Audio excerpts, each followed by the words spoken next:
अस्सलाम वालेकुम। हर रोज़ एक नई सच्ची दिलचस्प कहानी सुनने के लिए प्लीज़ आप मेरे इस चैनल को सब्सक्राइब कर लें। बिस्मिल्लाहिर्रहमानिर्रहीम।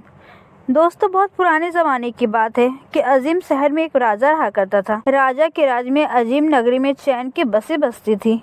हर तरफ खुशहाली, ईमानदारी और इंसाफ का दौर दौरा था। रियाया अपने राजा और राजघराने से बहुत मोहब्बत करती थी। जितना हर दिल अजीज़ राजा था, इतना ही हर दिल अजीज़ राजकुमार भी था। राजकुमार अपने रहमदिली, खुश मिजाजी और रियाया परवरी के लिए पूजा जाता था। अभी इसे राजगद्दी नहीं मिली थी, लेकिन लोगों को इत्मीनान था कि कल जब बूढ़े महाराज नहीं रहेंगे तब भी अजीम नगर और वहाँ के रियाया का मुस्तकबिल महाराज कुमार के हाथों में महफूज रहेगा।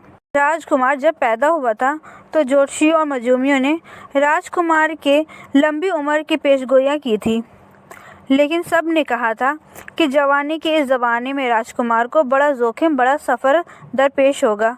अगर इससे बच गए तो उनकी किस्मत का तारा बुलंद ही रहेगा। राजा को लगा था कि राजकुमार की फिक्र रहती थी। कोई ख्वाब देखते तो ज्योतिषियों को बुलाकर पूछते कि कहीं इस ख्वाब का ताल्लुक राजकुमार से तो नहीं है। एक दिन राजा ने 3 ख्वाब देखे। पहला ख्वाब इन्होंने देखा कि एक दरख्त है जिसके पत्ते समूर के हैं, फूल हीरे के हैं और फल याकूत के हैं, लेकिन वो पेड़ रो रहा था और इसमें से खून की बूंदें टपक रही थी। राजा की आँख खुल गई। राजा बहुत परेशान हुए। बड़ी मुश्किल से दोबारा नींद आई तो इन्होंने दूसरा ख्वाब में देखा कि एक बाग में 4 आदमी बैठे शतरंज खेल रहे हैं। कोई जीतता है न कोई हारता है। राजा की फिर आँख खुल गई। अजीब सा ख्वाब था। राजा उलझन में पड़ गए। फिर आँख लगी तो तीसरा ख्वाब देखा कि एक शहर है जहाँ पर 52 राजा बैठे चक्की पीस रहे हैं। अब की आँख खुली तो सुबह होने वाली थी। तीनों ही ख्वाब उन्हें बड़े अशुभ लगे और वो परेशान हो गए।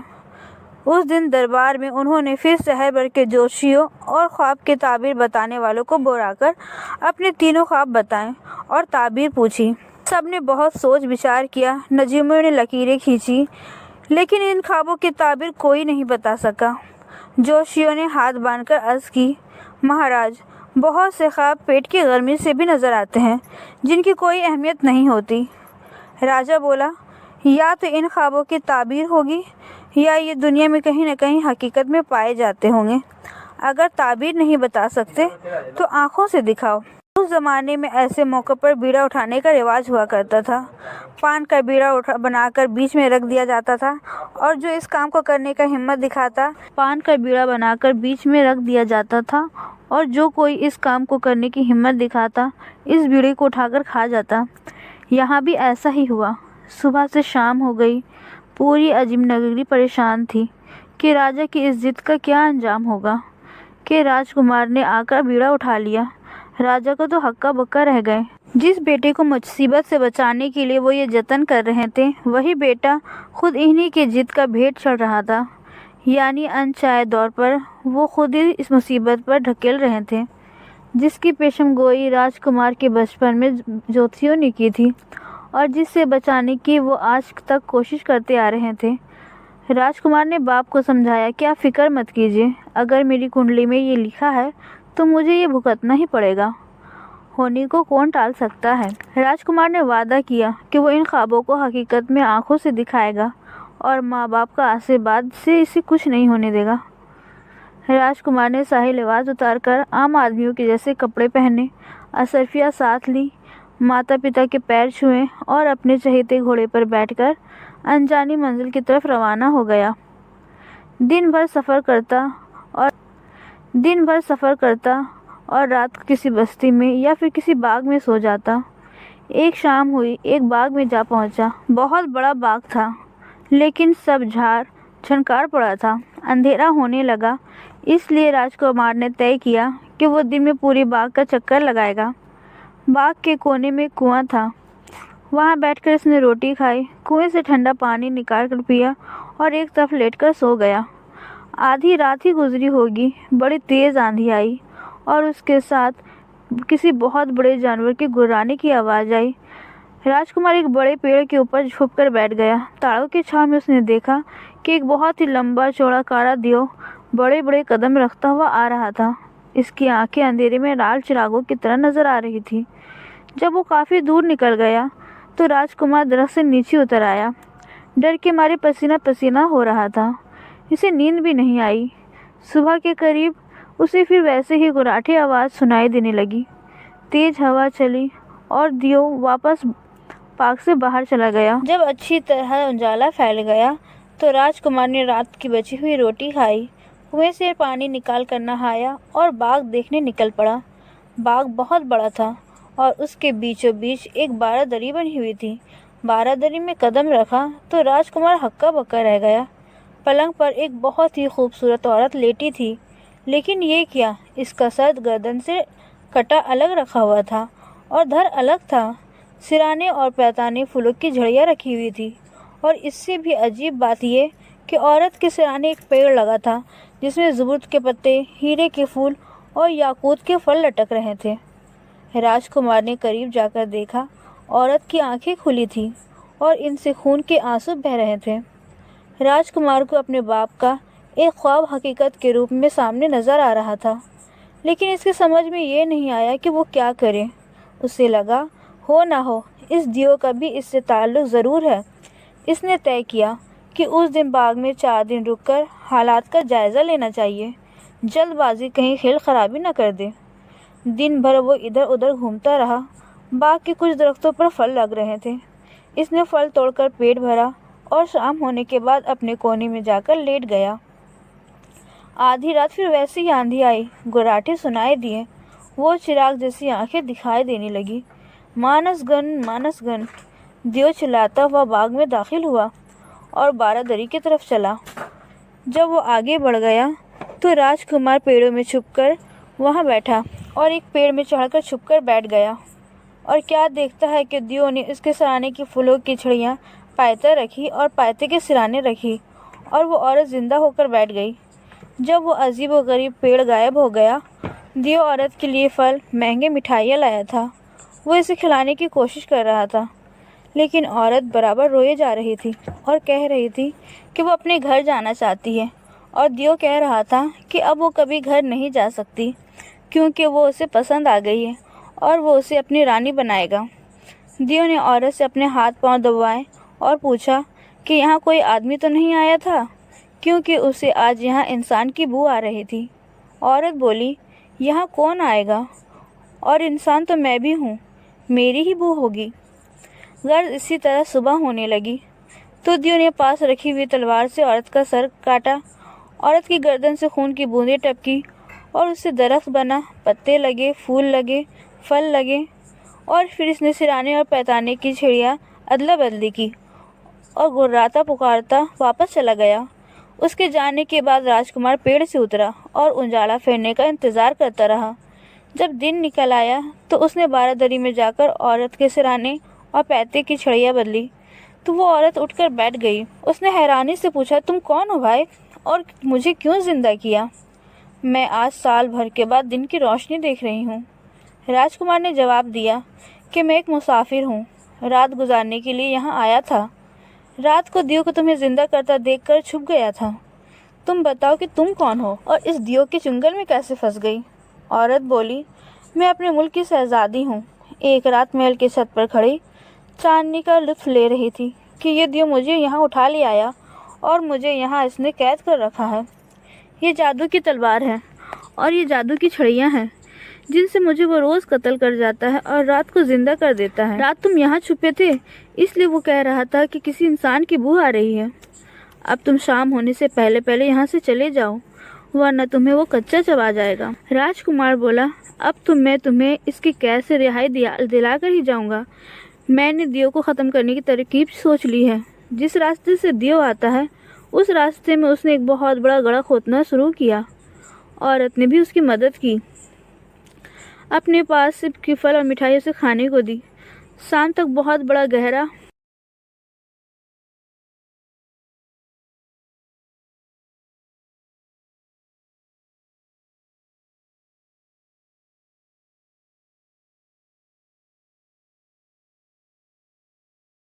ख़त्म करने की तरकीब सोच ली है। जिस रास्ते से दियो आता है उस रास्ते में उसने एक बहुत बड़ा गड्ढा खोदना शुरू किया। औरत ने भी उसकी मदद की, अपने पास से फल और मिठाई उसे खाने को दी। शाम तक बहुत बड़ा और गहरा गड़ा तैयार हो गया।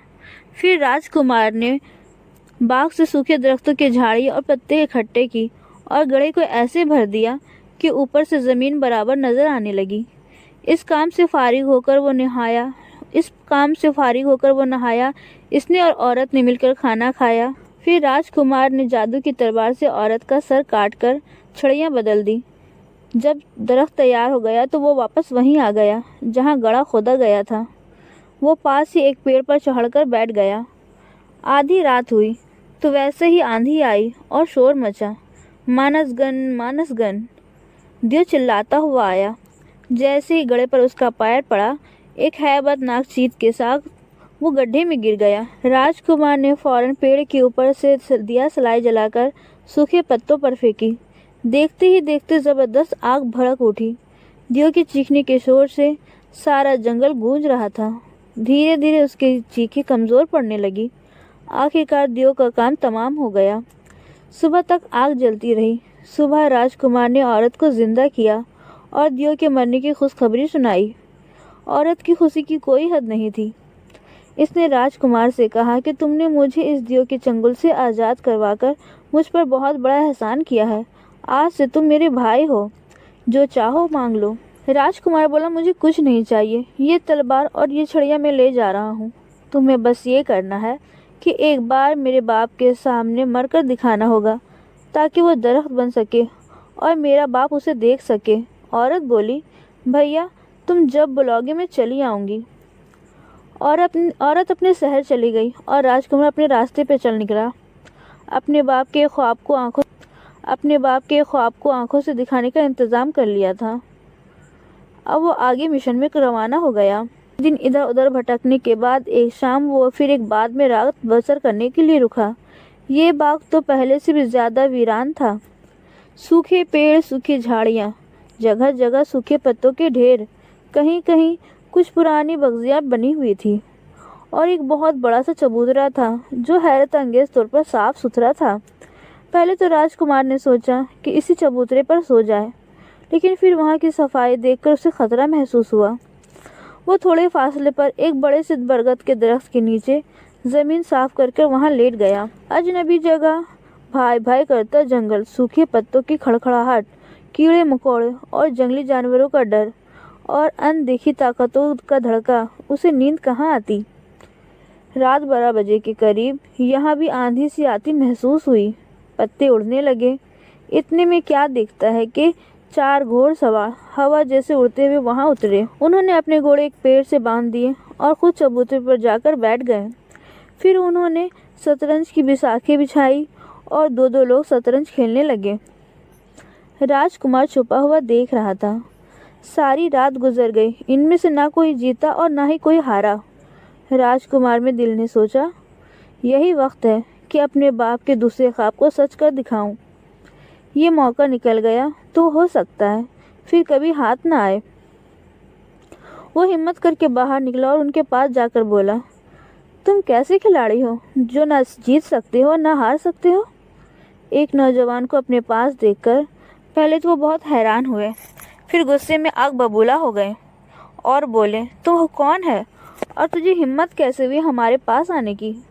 हम में से हर कोई इतना अच्छा खिलाड़ी है कि ना हमें आज तक कोई हरा सका और ना ही हम एक दूसरे को हरा सके। राजकुमार बोला, अगर मैं एक एक कर तुम चारों को हरा दूं तो तुम क्या दोगे। वो तेज में आकर बोले, अगर तूने हमें हरा दिया तो हम तेरे गुलाम बन जाएंगे और अगर तू हमें ना हरा सका तो तुझे टुकड़े टुकड़े करके चील कौवों को खिला देंगे। राजकुमार बोला, हमें मंजूर है। विशाल बिछी राजकुमार ने एक एक करके चारों को हरा दिया। वो चारों बोले, ए आदमजात, आज से हम तेरे गुलाम हुए, लेकिन हम जिन हैं, तेरे इंसान नहीं। तेरे साथ तो नहीं रह सकते, लेकिन तू हमारे घोड़े के दुम का एक एक बाल ले ले। जैसे तू इन बालों को आग दिखाएगा हम तुम्हारे पास आ जाएंगे। राजकुमार ने वो बाल लेकर एहतियात से रख लिए और वो चारों अपने घोड़े पर सवार होकर वहाँ से चले गए। राजकुमार अपने बाप का दूसरा ख्वाब भी हकीकत में पा चुका था, लेकिन जब तक उसे तीसरे ख्वाब की हकीकत मालूम ना हो जाए वो घर नहीं जा सकता था। अगली सुबह राजकुमार दूसरे ख्वाब भी हकीकत में पा चुका था, लेकिन जब तक उसे तीसरे ख्वाब की हकीकत मालूम ना हो जाए वो घर नहीं जा सकता था। अगली सुबह राजकुमार अपने सफ़र में फिर रवाना हो गया। एक लंबे सफ़र के बाद वो एक शहर में पहुंचा। सारा दिन वो शहर में घूमता रहा। जब वो वहाँ के राजा के महल के पास से गुजरा तो उसने देखा कि राजमहल के दरवाजे के बाहर एक बहुत बड़ा नकारा रखा है। इसने वहाँ के लोगों से पूछा कि ये नकारा कैसा है, तो लोगों ने बताया कि यहाँ कोई राजा नहीं बल्कि एक रानी राज करती है और वो बहुत खूबसूरत और अक्लमंद भी है। अभी उसकी शादी भी नहीं हुई। शादी के लिए उसकी कुछ रायतें हैं। जो उससे शादी का ख्वाहिशमंद होता है आकर इस नकारे पर चोट लगाता है। रानी इसे बुलाकर अपनी शर्तें बताती है और ये भी कि जो इसकी शर्तें पूरी नहीं कर पाएगा उसे रानी को गुलाम बनकर चक्की पीसनी पड़ेगी। आज तक कोई इसकी शर्तें पूरी नहीं कर सका। बड़े बड़े राजा महाराजा आए और नाकाम हो गए। अब तक 52 राजा शर्त हारकर बैठे चक्की पीस रहे हैं। राजकुमार को तो अपनी मुराद मिल गई, लेकिन इसने भी रानी के साथ छल करने की ठानी। एक सराय में आकर ठहर गया। एक ब्राह्मण के लड़के का भेष बदला और अगले दिन जाकर नकारे पर जोर जोर से कई चौबे मार दी। रानी ने सुना तो उसे बहुत गुस्सा आया। ये कौन बदतमीज है जो नकारा तोड़ डाल रहा है। गुलामों ने आकर बताया कि महारानी, एक ब्राह्मण का लड़का है, वो आपसे शादी करना चाहता है। रानी गुस्से से लाल पीली होकर बोली, एक ब्राह्मण के छोकरे की इतनी हिम्मत कि उसे पता नहीं कि मेरे महल में 12 राजा चक्की पीस रहे हैं जो मुझसे शादी करने आए थे। गुलाम ने हाथ जोड़कर कहा, महारानी, उसे सब पता है, वो आपकी शर्तें पूरी करने के लिए तैयार है। रानी गरज कर बोली, उसे हमारे सामने पेश करो। ब्राह्मण के भेष में राजकुमार को पेश किया गया। रानी बोली, तू ब्राह्मण है इसलिए मैं तेरी बेइज्जती नहीं करना चाहती, लेकिन ये सुन ले कि राजा को मैंने चक्की पिसवाई है, लेकिन मैं तुझे तो टुकड़े टुकड़े करवा दूंगी। राजकुमार बोला, मंजूर है, मुझे अपनी शर्त बताओ। रानी जो पर्दे के पीछे बैठी थी बोली, पहली शर्त यह है कि लोहे के खंबे को लकड़ी की कुल्हाड़ी से 2 टुकड़े करना है। राजकुमार ने कहा, मुझे वहाँ ले चलो जहाँ वो खंबा रखा है। रानी के गुलाम राजकुमार के आंगन में ले आए, जहाँ एक बहुत ही बड़ा और मोटा लोहे का खंबा रखा था और उसके पास एक छोटी सी लकड़ी की कुल्हाड़ी रखी थी। जो भी रानी की शर्त पूरी करने आता था इस खंबे को और कुल्हाड़ी को देखकर हिम्मत हार देता था, क्योंकि लकड़ी से लोहे को काटना नामुमकिन था। राजकुमार थोड़ी देर खड़ा गौर से उसे देखता रहा। उसे छूने की इजाज़त नहीं थी। फिर उसने राम का नाम लेकर कुल्हाड़ी उठाई और पूरी ताकत से खंबे पर वार किया। खंबा 2 टुकड़े में कट गया। दरअसल वो काले रंग के मोम का बना खंबा था, जो इतनी चालाकी से बनाया गया था कि हूबहू लोहे का लगता था। लेकिन राजकुमार की तेज नज़र ने उसे पहचान लिया और शर्त जीत ली। जितने लोग वहाँ मौजूद थे वह हैरान रह गए। राजकुमार बोला, मारो नकारी पर चोट, मैं पहली शर्त जीत गया हूँ। नकारा जोर जोर से बजने लगा और रानी का गुस्से से बुरा हाल था कि कोई राजा महाराजा जो काम नहीं कर पाया वो इस ब्राह्मण के छोकरे ने कर दिया। राजकुमार को रानी के सामने पेश किया गया। रानी ने कहा, मेरी दूसरी शर्त ये है कि मुझे एक रात में 4 बार बोलने पर मजबूर कर दो। इस शर्त के लिए तुम रात को आना। मैं अपने कमरे में पर्दे के पीछे बैठूंगी। तुम मुझे मुखातिब भी नहीं करोगे, न देखने और न छूने की हिम्मत करोगे। राजकुमारी ने कहा, मुझे बोलने पर मजबूर करना है। राजकुमार वापस सराय में आ गया। एक सुनसान जगह पे जाकर उसने उस घोड़सवार के घोड़े के बालों को आग दिखाई। वो चारों जिन आ मौजूद हुए और बोले, क्या हुक्म है मेरे आका। राजकुमार ने वो सारी बात बताते हुए कहा, कुछ ऐसा करो कि रानी को रात में 4 बार बोलने पर मजबूर हो जाना पड़े। वो बोले, ये कौन सी मुश्किल काम है। हम चारों जाकर रानी के आसपास छुप जाएंगे, एक उसके छत पर कटे पाए पे, एक उसके पानदान में, एक उसके छत पर कटे पर्दे में और एक उसके चंदन हार में। तुम रात को बारी बारी हमसे बात करना, बाकी सब कुछ हम संभाल लेंगे। ये कहकर चारों जिन गायब हो गए। तो राजकुमार वापस सराय में आया और खा पी कर सो गया। शाम को उठा, नहा धोकर रात को रानी के महल में पहुंचा। रानी अपने कमरे में बैठी थी और चारों तरफ पर्दे लटक रहे थे। पास ही एक कुर्सी पड़ी थी। राजकुमार उस पर बैठ गया। थोड़ी देर वो चुप रहा और फिर छत पर कट के पाए से मुखातिब होकर बोला, ए अनबोला दियो, छत पर कट पे पाए, तुम ही कुछ बात करो कि रात कटे। छत पर कटका पाया बोला, क्या बताऊं यार, जब से तुमने इससे एक शर्त में हराया है उसे चैन नहीं है। कभी उठती है, कभी बैठती है, कभी सामान इधर से उधर पटकती है। हम पायों का बुरा हाल है। अगर तुम सारी शर्तें जीत जाओ तो इसे मज़ा चखाना। राजकुमार बोला, नहीं ऐसी बात मत करो जिससे रानी को गुस्सा आए। ऐसी बातें करो कि रात कटे। पाए में से आवाज़ आई, ऐसी बात है तो चलो आज मैं तुम्हें एक कहानी सुनाता हूँ। बहुत पुरानी बात है। किसी शहर में 4 दोस्त रहते थे। एक सुनार का लड़का, एक बरई का, एक दर्जी का लड़का और एक राजा का लड़का। राजा को अपने बेटे के छोटे लड़कों से दोस्ती पसंद नहीं थी, लेकिन इसके बेटे को अपने दोस्तों से इतना प्यार था कि वो मानता ही नहीं था। एक बार राजा का बेटा राजा से छुपकर अपने तीनों साथियों के साथ शिकार पर निकल गया। जंगल में चारों दोस्त रास्ता भटक गए। रात हो गई तो चारों परेशान हो गए। राजा के बेटे को ये फिक्र थी कि महल में उसकी तलाश होगी, बाकी को ये फिक्र कि रात को जंगली जानवर आकर इसका शिकार न कर जाए। आखिर में ये तय हुआ कि सारी रात चारों एक एक करके पहरा देंगे और 3 दोस्त सोएंगे। इस तरह चारों को नींद भी मिल जाएगी और पहरा भी हो जाएगा। सबसे पहले जागने की बारी बड़े की बेटी की थी। उसे नींद आने लगी तो उसने सोचा कि कोई काम करूं ताकि नींद भाग जाए।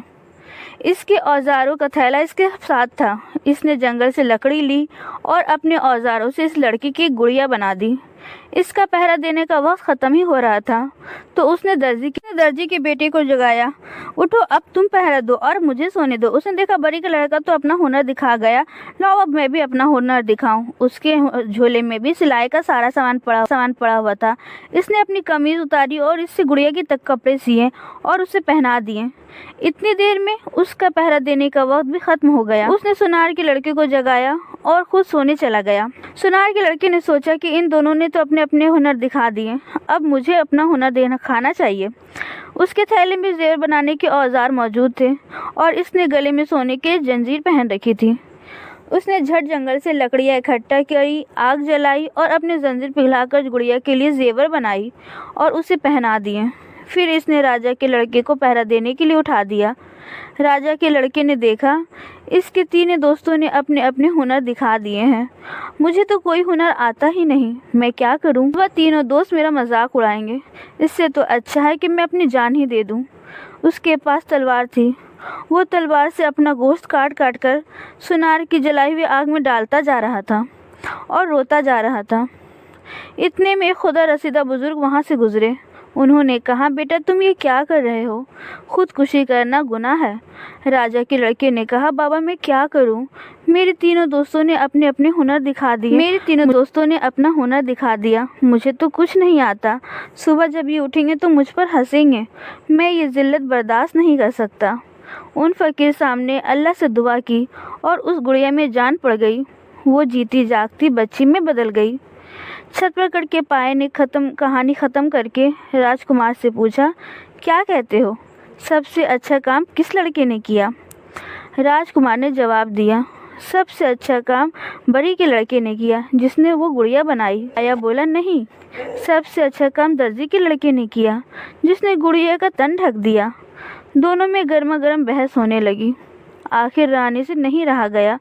इसने छप्पर कटके पाए पर छड़ी मारते हुए कहा, बेवकूफ़ हो, इसका नाम कोई नहीं लेगा जिसने इस गुड़िया में जान डला दी।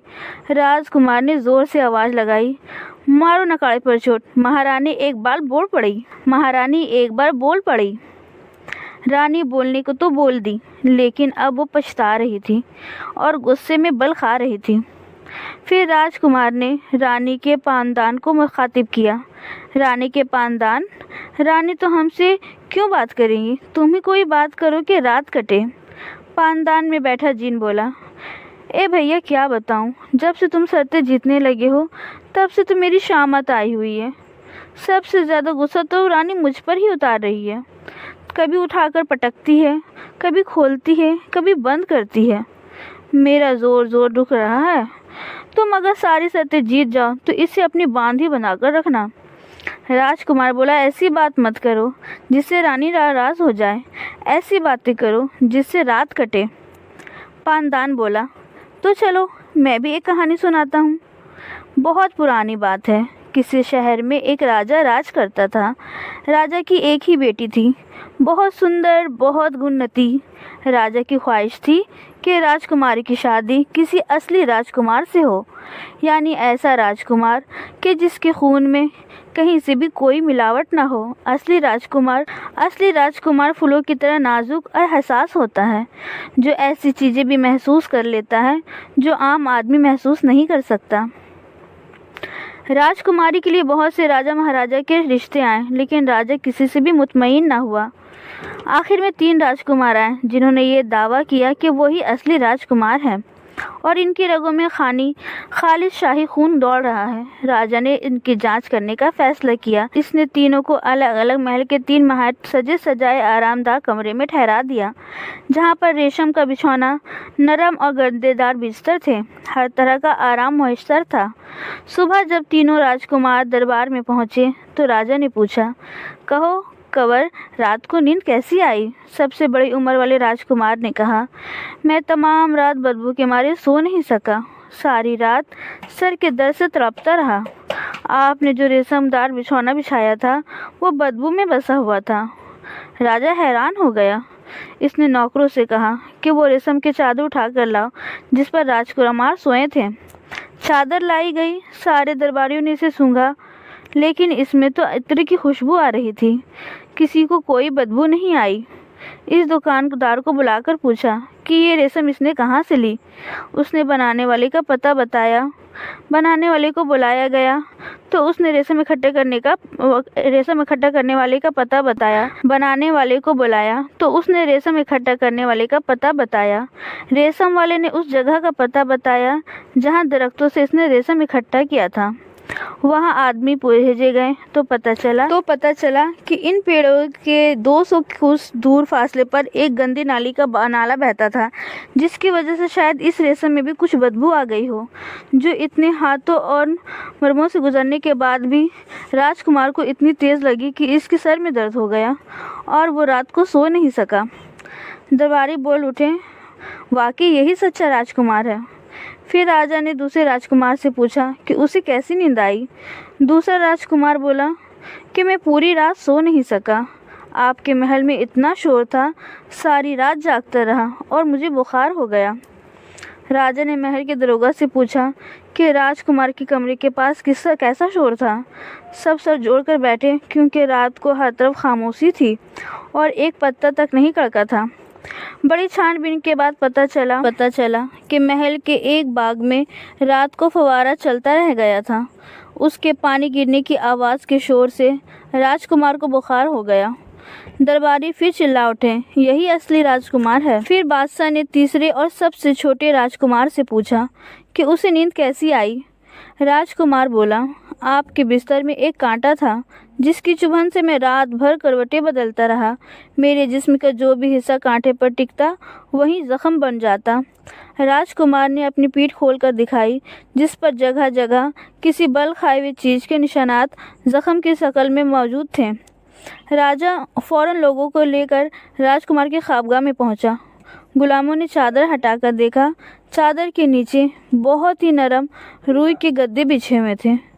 लोग हर गद्दा हटा कर इस पर हाथ फेर कर देखते रहे और कहीं कुछ न मिला। जब आखिरी गद्दा उठाया गया तो उसके नीचे एक बल खाया हुआ छोटा सा बाल चिपका हुआ था, बिल्कुल वैसा ही जैसा राजकुमार की पीठ पर जख्म का निशान था। लोग चिल्ला उठे, यही असली राजकुमार है। पानदान ने इतनी कहानी सुनाने के बाद राजकुमार से पूछा, अच्छा बताओ, तुम्हारे ख्याल में राजा ने तीनों में से किसे असली राजकुमार जानकर उससे अपनी बेटी की शादी की होगी? राजकुमार बोला, जिसको रेशम से बदबू आई थी वही असल राजकुमार था। पानदान बोला, नहीं, मेरे ख्याल से तो असली राजकुमार वो था जिससे नील भरे की दूर से फव्वारे की हल्की सी आवाज़ के शोर से उसे बुखार चढ़ गया। दोनों में गर्मा गर्म बहस होने लगी। रानी भूल गई कि उसे खामोश रहना था। चिल्लाकर पानदान को पटका और बोली, कम बखत, तुझे भी आज ही बोलना था। इसका नाम कोई नहीं लेगा जिसकी पीठ पर 19 गद्दों के नीचे दबे हुए बाल से घाव पड़ गए। उन दोनों की शिकायत तो सुनी सुनाई बातों की बुनियाद पर हो सकती थी, लेकिन छोटे राजकुमार के घाव तो सारे दरबारियों ने देखे थे। रानी बोली और राजकुमार ने खुशी से उछलते हुए आवाज़ लगाई, मारो नगाड़े पर चोट। रानी दूसरी बार भी बोल पड़ी। रानी अपनी जल्दबाजी पर बहुत परेशान थी, लेकिन अब क्या हो सकता था। थोड़ी देर चुप रहने के बाद राजकुमार ने रानी को छत पर कट के पाए से मुखातिब किया, भाई तुम ही कुछ बात करो कि रात कटे। पर्दे में से आवाज़ आई, अरे भाई मैं क्या बात करूं, मेरी तो आज शामत आ गई। जैसे जैसे रानी हारती जा रही है, अपना गुस्सा मेरे ऊपर निकाल रही है। तुम जीत जाओ तो इसकी चोटी काट देना। राजकुमार बोला, नहीं नहीं, ऐसी बात मत करो जिससे रानी का दिल दुखे। ऐसी बातें करो जो रात कटे। पर्दा बोला, चलो तुम ठीक कहते हो, मैं भी तुम्हें एक कहानी सुनाता हूँ। किसी शहर में एक बड़ी रहता था जिसका एक ही लड़का था। हर बाप की तरह उसकी भी ख्वाहिश थी कि इसका बेटा इसके काम में हाथ बटाए और इसका काम संभाले। लेकिन लड़का एक नंबर का काहिल और निकट्टू था। सारा दिन पलंग तोड़ता रहता या फिर शहर में आवारागर्दी करने निकल जाता। बाप कुछ ज़्यादा बोलता तो कई कई दिन घर न आता। माँ बाप दोनों परेशान थे। बुढ़ापे में बाप काम करता और जवान बेटा घर पड़ा रहता। मोहल्ले वाले ने बड़े को मशवरा दिया कि लड़की की शादी कर दो, जिम्मेदारी का बोझ पड़ेगा तो अपने आप सुधर जाएगा।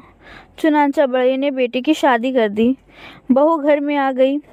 एक खाने वाला और बढ़ गया, लेकिन लड़के पर कोई असर ना हुआ। अब तो इसने घर पर निकलना भी बंद कर दिया। दिन भर बीवी के पल्लू से बंधा पड़ा रहता था। बीवी भी समझा समझा कर थक गई।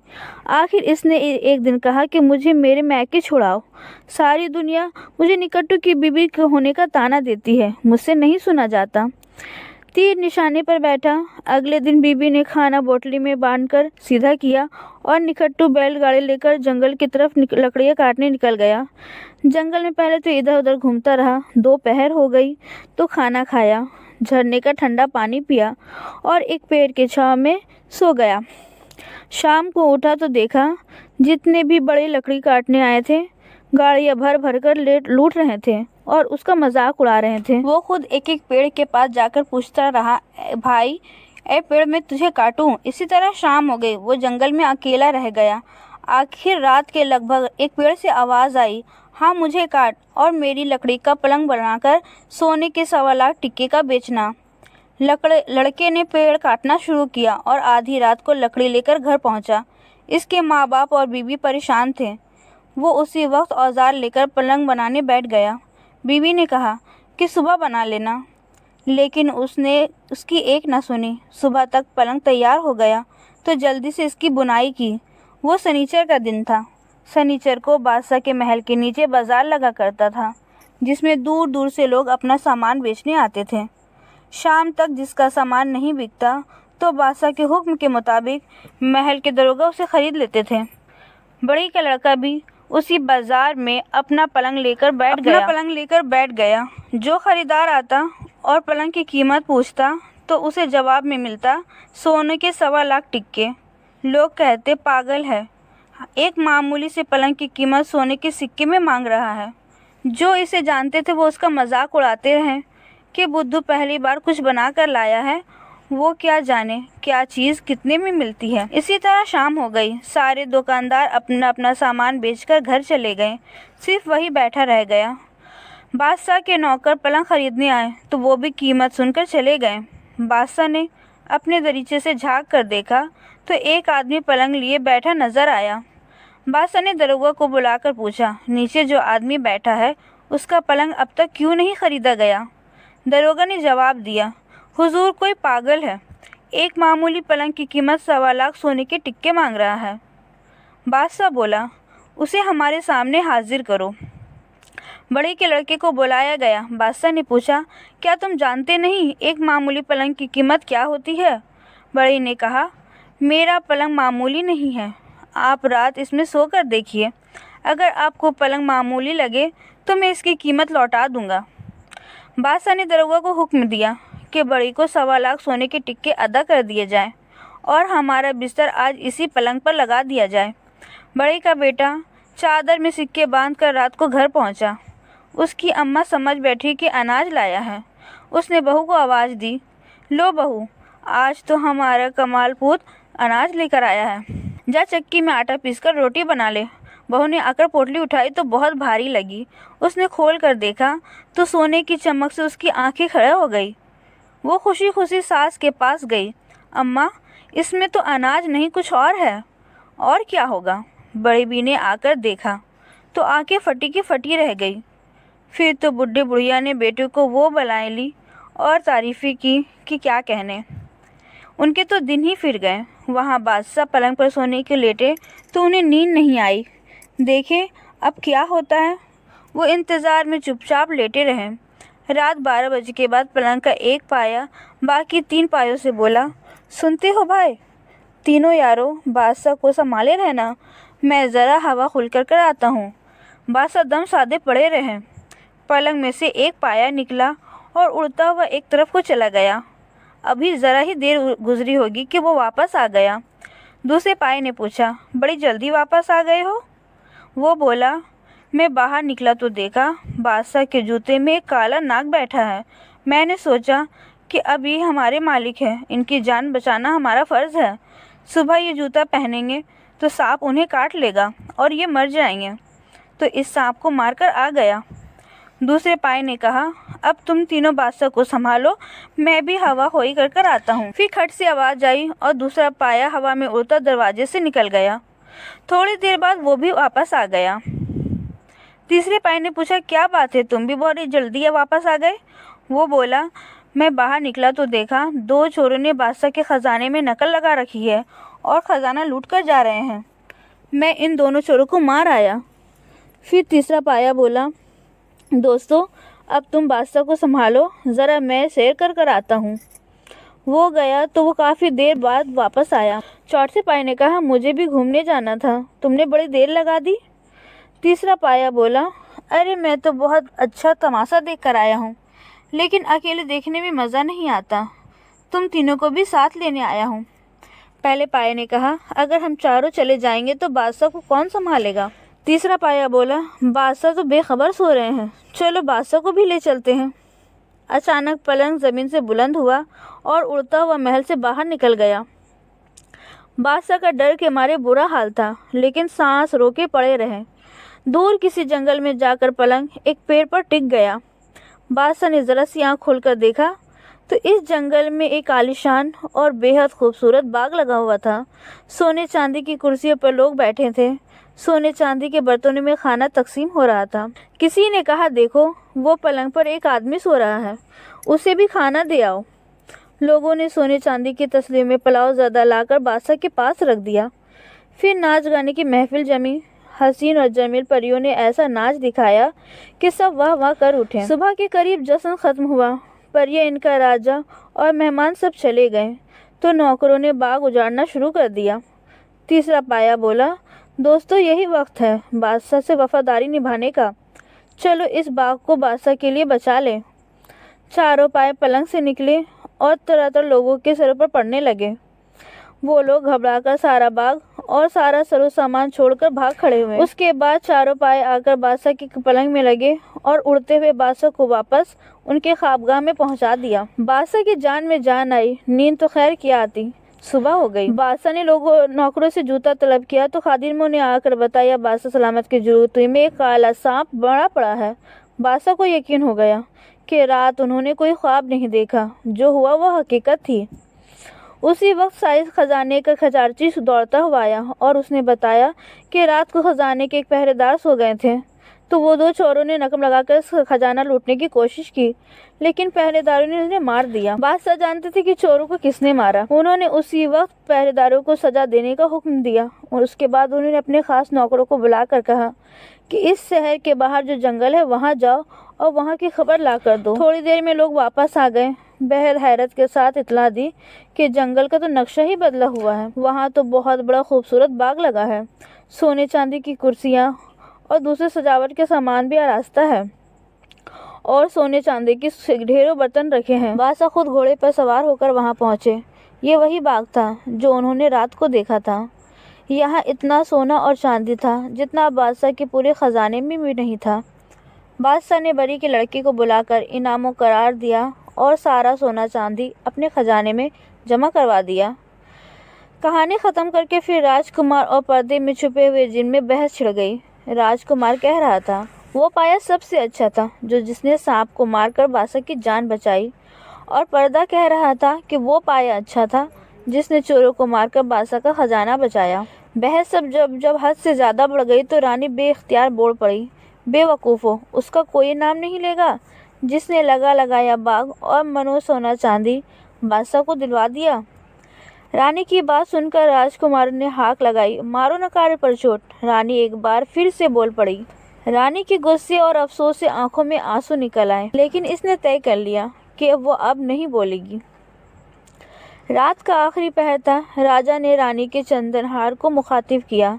इसने तय कर लिया कि वो अब नहीं बोलेगी। रात का आखिरी पहर था। राजा ने रानी के चंदनहार को मुखातिब किया। रानी के चंदनहार, रानी तो हमसे नहीं बोलेगी, तुम ही कोई बात करो जो रात कटे। चंदनहार बोला, अरे भाई, मेरी तो शामत आई हुई है। रानी गुस्से में कभी ये पहलू बदलती है, कभी वो पहलू बदलती है, मुझे उठा कर पटकती है। भैया तुम जीत जाओ तो इससे गिन गिन कर बदला ले लेना।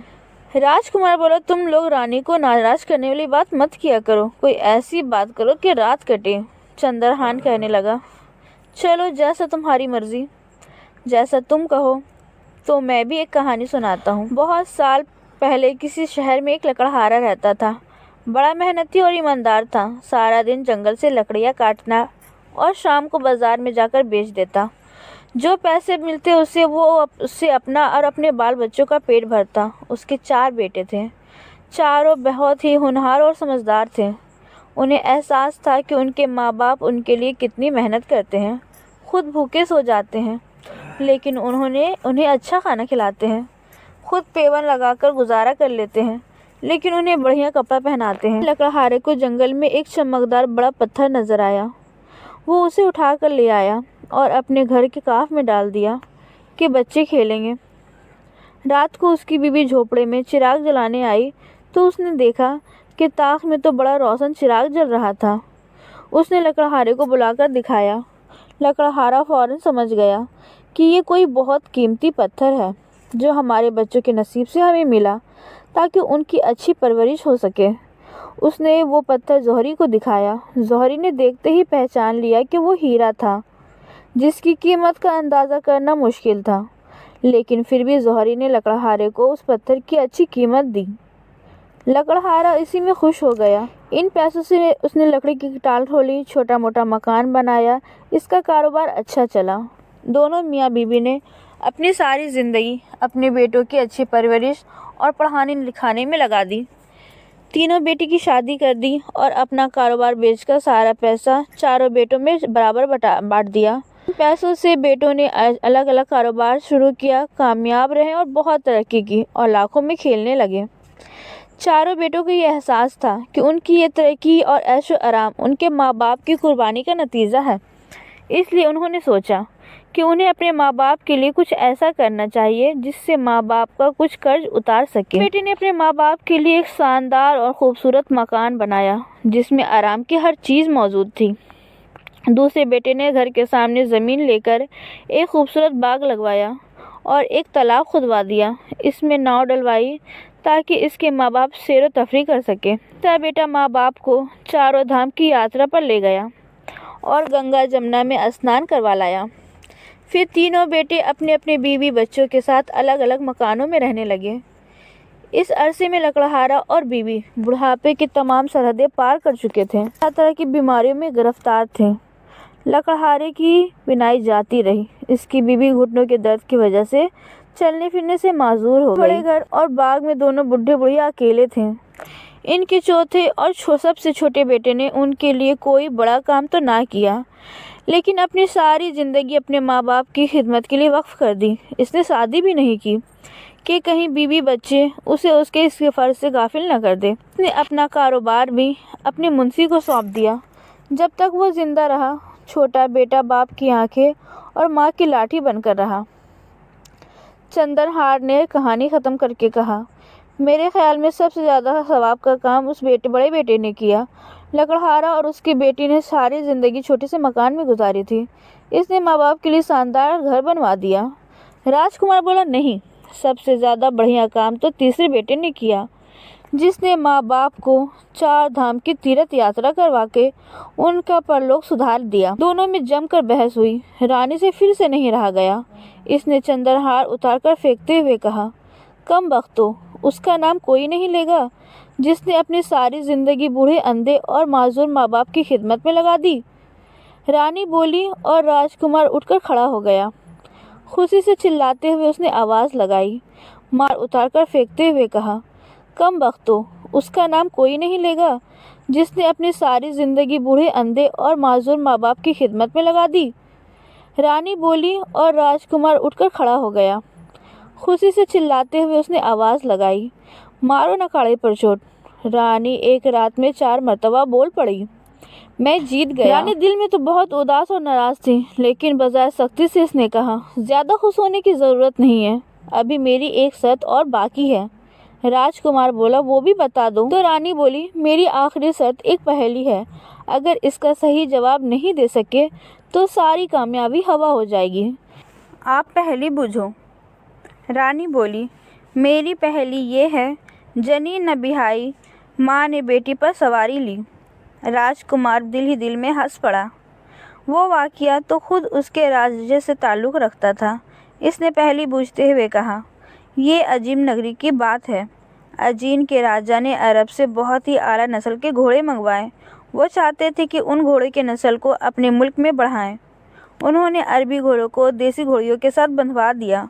घोड़ियाँ गर्भवती हो गईं, लेकिन जब पैदाइश का वक्त आया तो वो देसी घोड़ियाँ अरबी घोड़ों के बच्चों को जन्म ना दे सकी। राजा की हुक्म से घोड़ियों के पेट काटकर बच्चे निकाल दिए गए और इन घोड़ियों के खाल से घोड़ों के पीठ पर जाने वाली जीनें बनाई गई। जब वो बच्चे बड़े हुए तो इनके पीढ़ों पर उनके माँ के खाल की जेन डाली गई। इस तरह जने और बनाए बिहाए बगैर माँ ने बेटों पर सवारी की। पहेली का जवाब देकर ब्राह्मण बना राजकुमार चला गया। रानी दुख से रो पड़ी। किस्मत थी, राजा महाराजा मेरे किस्मत में नहीं थे। एक ब्राह्मण का छोकरा था, वो भी छोड़कर चला गया। रोते रोते आंसू पोंछने के लिए इसने अपना आंचल उठाया, जो छत पर कट के नीचे लटक गया था। उसने देखा आंचल पर कुछ लिखा हुआ था। इसने फौरन आंखें साफ की और पढ़ा। लिखा था, मैं राजा अजीम तुझे छलने आया था। जब तेरा बेटा आकर मुझे छलेगा तब तुझे लेकर जाऊंगा। रानी रोते रोते हंस पड़ी। दिल को सुकून मिला। चलो किसी ब्राह्मण से तो नहीं हारी, मुझे हराने वाला तो मुझसे भी बड़ा राजा है। उधर राजकुमार ने इन 52 राजाओं को आज़ाद करवाया और उन्हें ये कहकर साथ लेकर चला कि पहले आप लोगों के मेरे पिताजी के सामने चक्की पीस कर दिखाना है, फिर आप लोग अपने अपने मुल्क जा सकते हैं। वो सब राजकुमारों के एहसानमंद थे, फौरन राजी हो गए। अजीन पहुंचकर राजकुमार ने अपने बाप को उसके तीनों ख्वाब सच कर दिखाए। राजा बेटी की जुदाई में बहुत परेशान थे। उसने राजपाट बेटी को सौंपा और खुद इबादत में लग गए। उधर रानी भी हार मारने वाली नहीं थी। इसने नाचने गाने वाली खूबसूरत और कम उम्र लड़कियों की एक मंडली तैयार की और अजीम जा पहुंची। सारे अजीम में इस मंडली की धूम मच गई, जिसे देखो खींचा चला आ रहा था। नौजवान राजा को भी बहुत शौक हुआ, इसलिए मंडली वालों से कहवाया कि राजमहल में आकर नाच रंग जमाए, बहुत सारा इनाम मिलेगा। लेकिन मंडली की मलिका ने इनकार कर दिया। उसने कहा, राजा हो या रंग, जिसे नाच देखना हो और गाना सुनना है वो यहीं आएगा। राजा का शौक और बढ़ता गया। एक दिन राजा की सवारी भी नाटक मंडली देखने जा पहुंची। लड़कियों ने नाच रंग दिखाई। राजा ने उन्हें खूब इनाम दिया। राजा ने फिर उन लड़की की मलिका से मिलने की ख्वाहिश जाहिर की। लड़कियों ने कहा, हमारी मलिका किसी से नहीं मिलती। राजा बोला, उनसे कहो अजीन का राजा उनके दरवाजे पर आया है, क्या उनका सम्मान भी नहीं किया जाएगा। राजा को अंदर बुला लिया गया। सामने चौकी पर जो लड़की बैठी थी, उसके सामने तो पूर्णमासी का चांद भी फीका था। राजा तो पलक झपकना भी भूल गए। जब लड़की ने उठकर उन्हें सलाम किया तो वो होश में आए। लड़की ने बताया कि वो मगदराज से आई है और एक शरीफ माँ बाप की बेटी है। क्योंकि उसका कोई भाई नहीं, इसलिए बीमार माँ बाप के इलाज के लिए पैसा जमा करने निकली थी। राजा उसके पास रोज आने लगे। राजा ने उन्हें अपने हरम में दाखिल करने की बात की तो वो बोली, मैं शरीफजादी हूँ, आपको कोई संबंध बनाना हो तो फिर फेरी डलवाइए। राजा इसके इश्क में इतने पागल हो चुके थे कि फेरी लेने पर भी राजी हो गए। कुछ माह बाद जब इसने अपने देश जाने की बात कही तो राजा ने बड़ी कोशिश की कि वो यहीं रह जाए, अपने माँ बाप को भी बुला ले, लेकिन रानी किसी तरह ना मानी और बोली कि मेरे माँ बाप इस उम्र में अपना वतन छोड़कर कहीं नहीं जाएंगे। राजा बेचारा मजबूर हो गया। रानी ने चलते वक्त राजा से निशानी के तौर पर उनकी तलवार और अंगूठी ले ली ताकि ज़िंदगी में कभी आपसे मिलना हुआ और आप भूल जाएं तो हम आपको याद दिला सकें। रानी वापस अपने शहर चली गई। वो माँ बनने वाली थी। उसने एक चांद से बेटे को जन्म दिया जो हूबहू राजा की शक्ल का था। रानी ने अपने बेटे की बेहतरीन तालीम और तरबियत की। उसे किसी चीज़ की कमी महसूस नहीं होने दी। लेकिन बच्चा अक्सर अपनी माँ से पूछता, माँ मेरे पिताजी कहाँ हैं? सब बच्चों के बाप है, बस मेरे ही बाप नहीं। रानी उसे बहला दिया करती कि तुम्हारे बाप परदेश गए हैं, जब तुम 12 साल के हो जाओगे तब वो वापस आएंगे। वक्त गुजरता रहा। जिस दिन राजकुमारी की 12वीं सालगिरह थी वो रानी के पीछे पड़ गया। अब मैं 12 साल का हो गया हूँ, पिताजी क्यों नहीं आए? बताइए वो कहाँ हैं? मैं उन्हें ढूंढ कर लाऊंगा। आखिर मजबूर होकर रानी ने सारी कहानी अपने बेटे को सुना दी। वो दुपट्टा दिखाया, अंगूठी और तलवार दिखाई। राजकुंवर उसी वक्त अजीम जाने की जिद कर बैठा। रानी ने बहुत समझाया लेकिन वो नहीं माना। माँ अब तो पिताजी से मिलकर ही वापस आऊँगा, उन्हें आपके सामने लाकर खड़ा करूँगा। रानी का दिल तो नहीं चाहता था कि अपने फूल से बेटे को खतरे में डाले, लेकिन इसके रगों में भी जिद्दी बाप का खून दौड़ रहा था। इसने राजा की निशानियाँ और ज़रूरत के लिए सरफिया ली और अजीम नगर रवाना हो गया। 2-4 दिन इसने अजीम नगर के शेर की, फिर शरारतें शुरू कर दी। तरह तरह के भेष बदलता रहता और लोगों को परेशान करता। कहीं औरतें घड़े में पानी भर कर ले जाती तो गुलेर से उनके मटके फोड़ देता। लोग घाट पर स्नान करने पानी में उतरते तो उनके कपड़े गायब कर देता। हलवाई की मिठाई से भरा थाल उलट दिया, नान बाई की रोटियां ले उड़ा, किसी शादी के मंडप में दूल्हा का साफा और सहरा नोच दिया। सबसे ज़्यादा सामत तो मोटे सेठों की आई हुई थी। उनकी तोन पर लगातार गुलेरियों से निशाने लगाता। गर्ज के सारे शहर में हकार मच गई। राजा के कानों तक भी खबर पहुंच गई। राजा ने थानेदार को बुलाकर डांटा, ये शहर में क्या हो रहा है? तुम्हारे सिपाही एक चोर को नहीं पकड़ सकते? कोतवाल ने सिपाहियों को बुलाकर डांटा। सिपाहियों ने पहरा दुगना कर दिया, लेकिन खुद इन्हीं की सामत आ गई। कहीं 2-4 सिपाही खड़े होते तो ना जाने किधर से आता उनके सर आपस में टकरा देता। वो एक दूसरे को बुरा भला कहते। कभी सिपाहियों के सर से टोपियाँ गिरा देता, कभी इनका खाना लेकर भाग जाता, चावे की तरह आता और मनमानी कर जाता। दरअसल वो इनके आसपास ही घूमता था, लेकिन किसी को शक भी नहीं होता था कि ये भोला भाल खूबसूरत सा लड़का इतने ये हरकतें करेगा। जब शहर में वारदातें बढ़ने लगी और सिपाहियों से कुछ न हुआ तो कोतवाल ने खुद चोर पकड़ने का फैसला किया। छानबीन की तो पता चला कि वो बाहर से आता है और लूट-पाट कर शहर के दरवाजे के बाहर भाग जाता है। थानेदार ने सोचा, शहर के बाहर भाग जाता है, लेकिन रात को शहर से बाहर नहीं रह सकता, ना नदी के किनारे रह सकता है और ना ही जंगल बियाबान में। अगर मैं शहर के दरवाजे के बाहर खड़े हो जाऊं तो रात को जब वो वापस आएगा तो मैं उसे पकड़ लूं। रात को शहरपना का दरवाज़ा बंद हो जाया करता था। कोतवाल के पास लकड़ी का एक पेड़ा था जिस पर पाँव पड़ जाए तो पाँव उसमें बंद हो जाता था और बगैर चाबी के नहीं खुलता था। थानेदार ने शहरपना का दरवाज़ा बंद करवा दिया।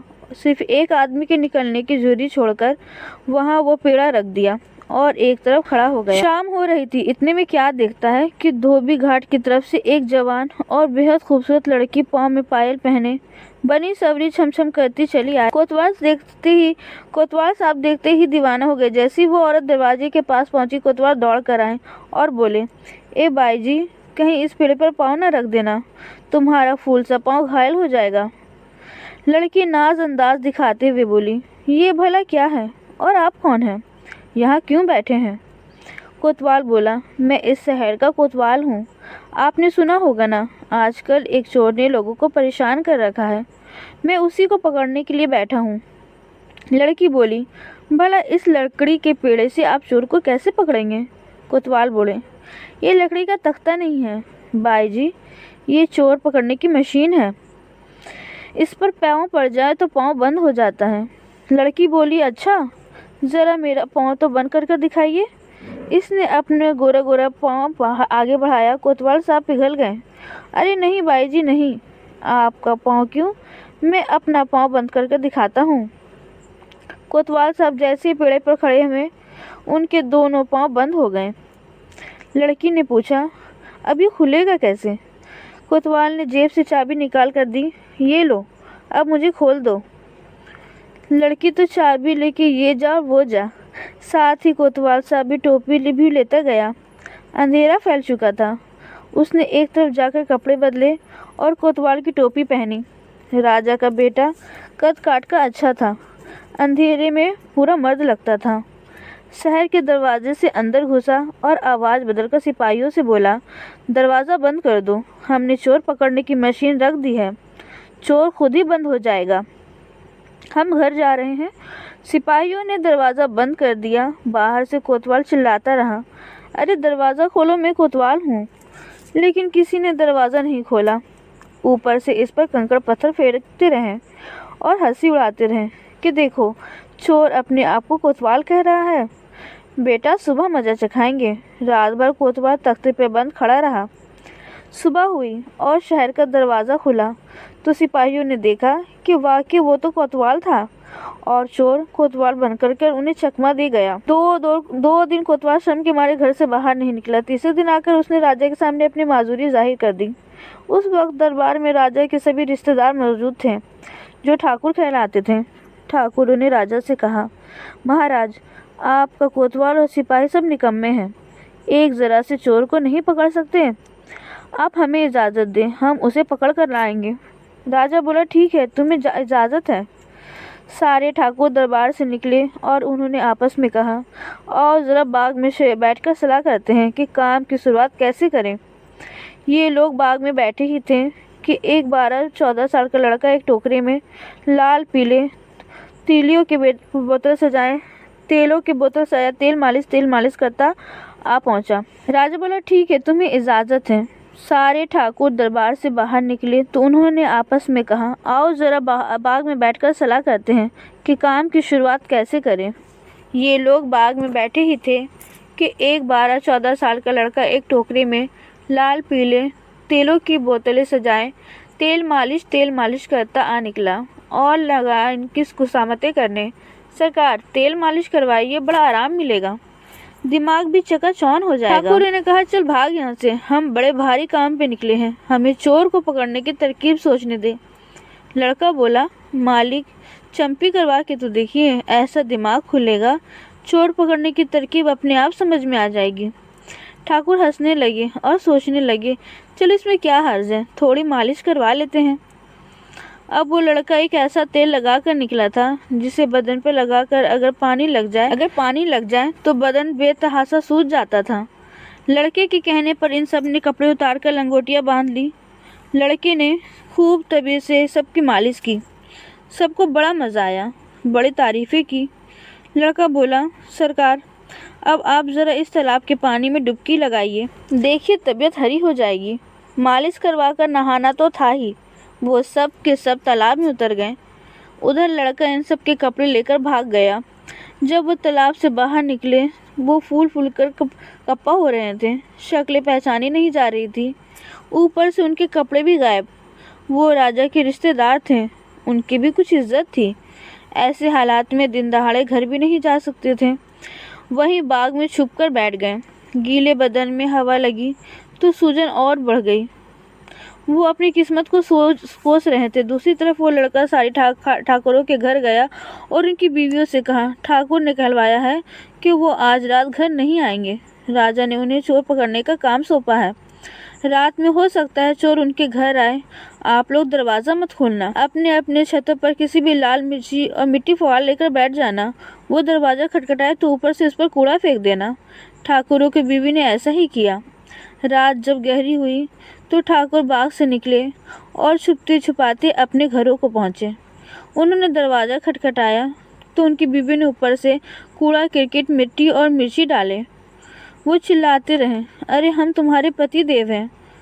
बीवियाँ बोली, क्या हम अपने पति को नहीं पहचानते हैं? हमारे पति तुम्हारी तरह मोटे भैंसे नहीं हैं। गर्ज रात भर यही तमाशा होता रहे। सुबह हुई तो बीवियों ने देखा कि वो तो वाकई उनके शौहर है। एक तो सूजे हुए बदन, सबका हाल खराब था। चोर को उनकी बीवी ने खूब बुरा भला कहा, जो उन्हें भी धोखा दे गया। ठाकुर ने राजा से कहलवा भेजा कि वो चोर को पकड़ने में नाकाम रहे। राजा ने ऐलान करवा दिया कि जो भी उस चोर को पकड़ेगा उसे 100 असरफियाँ इनाम में दी जाएगी। इनाम की बात शहर की तवाफ़ों ने भी सुनी। उन्होंने सोचा कि ये इनाम तो इन्हीं को ही मिलना चाहिए, भला इनके नाज नखरों के सामने चोर कैसे टिकेगा। उनमें से एक जादीदा औरत एक वफद बनाकर राजा के पास गई और चोर को पकड़ने की इजाज़त चाही। राजा तो तंग आ ही चुके थे और वो सोच रहे थे कि किसी तरह चोर पकड़ा जाए। इसलिए राजा ने तवाफ़ी को भी इजाज़त दे दी कि सारी औरतें शाम को सज संवर कर चोर पर जाकर बैठ गई और कोई तरकीब सोचने लगी कि कौन सा जाल फेंके। इतने में एक खांचे वाले वहाँ आ पहुँचा, जो तरह तरह के चटपटी चाटे बेच रहा था और लगा औरतों की खुशामतें करने। भाई चक्कर देखो क्या बढ़िया चाट बनाई है। औरतों के मुंह में पानी भर आया। सब ने मज़े लेकर खूब चाट खाई।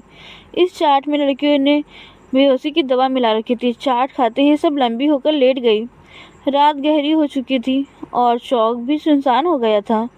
लड़के ने सारी औरतों की चोटियाँ एक दूसरे के साथ कसकर बांध दी और आखिरी औरत की चोटी पेड़ के सबसे ऊंचे साख पर बांधकर 9-11 हो गया। सुबह लोगों ने देखा कि शहर की सारी मशहूरी जमाना बदनाम औरतें पेड़ों पर लटक रही थी। खुद उन्हें जब होश आया तो उन्हें खूब वावेला पहुंचाई। चोर को सैकड़ों गालियां दी और कोसने लगी। लोगों ने उन्हें खुला तो गिरती पड़ती अपने घर भागी। राजा ने सुना तो उन्हें हंसी भी आई और ताज्जुब भी हुआ कि ये कैसा चालाक आदमी है जो किसी के हाथ नहीं लगता। राजा ने ऐलान किया, आज रात चोर को हम पकड़ेंगे। राजा के मुखबरों ने बताया कि चोर दिन के वक्त शहर के पना के बाहर घूमता है और शाम के करीब शहर में घुसता है।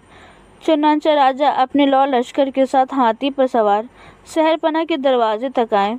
उन सबको शहर के अंदर ही छोड़ा और खुद टहलते हुए धोबी घाट की तरफ निकल गए। शाम का अंधेरा फैलने लगा तो सारी धोबी अपने अपने गधों के साथ शहर में चले गए। बस एक लड़का किनारे पर बैठा कपड़ा धोए जा रहा था। अंधेरा फैला हुआ था। राजा ने लड़के के पास जाकर पूछा, सब लोग चले गए हैं, तुम अभी तक क्यों नहीं गए? लड़का बोला, हुजूर, एक आदमी मुझे अपने कपड़े धोने के लिए दे गया है। उसने कहा था कि दिन को उसे नहाने का वक्त नहीं मिलता। वो जब तक नहाकर नहीं आ जाए मैं यहीं उसके कपड़े लेकर बैठा रहूँगा। देखिए, इसने मुझे एक असरफी भी दी थी। राजा समझ गए, ज़रूर यही चोर है जो रात के अंधेरे का फ़ायदा उठाकर स्नान करने आया है। राजा ने पूछा, वो आदमी कहाँ है? लड़के ने नदी में उभरे हुए एक सर की तरफ इशारा किया। वो देखिए, वो नहा रहे हैं। राजा ने देखा, पानी में एक आदमी तैर रहा था जिसका सिर्फ सर नज़र आ रहा था। राजा ने सोचा, अब बचकर कहाँ जाएगा, आज तो पकड़ा ही जाएगा। राजा ने लड़के से कहा, हम तुम्हें 5 असरफियाँ इनाम में देंगे। तुम थोड़ी देर के लिए अपनी धोती कुर्ती और पगड़ी हमें दे दो और हमारे कपड़े पहनकर उधर शहर के दरवाजे के करीब खड़े हो जाओ। वो जो आदमी तैर रहा है वो बहुत बड़ा चोर है। जैसे वो बाहर निकलेगा हम उसे पकड़ लेंगे और तुम्हें इनाम भी मिलेगा। लड़का राज़ी हो गया। राजा ने इसका धोती कुर्ता पहन लिया और घाट पर बैठकर चोर का इंतज़ार करने लगा। उधर वो लड़का राजा के लिबास में शहरपना में दाखिल हुआ और फौजियों से बोला, हम महल वापस जा रहे हैं। आज चोर हाथ नहीं आया, कल पकड़ेंगे। राजा से बेहद मसाहत और शाही लिबास की वजह से मध्यम रोशनी में लोगों ने इन्हें राजा समझा। वो हाथी पर बैठकर महल आ गया और राजा के ख्वाबगाह में जाकर सो गया। शहरपना का दरवाज़ा बंद कर दिया गया। राजा को बैठे बैठे जब काफ़ी देर हो गई तो उसने आवाज़ दी, ओ भाई, अब बाहर निकल आओ, मुझे घर जाना है, रात बहुत हो गई है। लेकिन उधर से कोई जवाब न आया। वो सर तैरते तैरते किनारे के करीब पहुंचा तो राजा ने एक कंकरी उसमें मारी। कंकरी खट से बोली तो राजा चौंक पड़ा।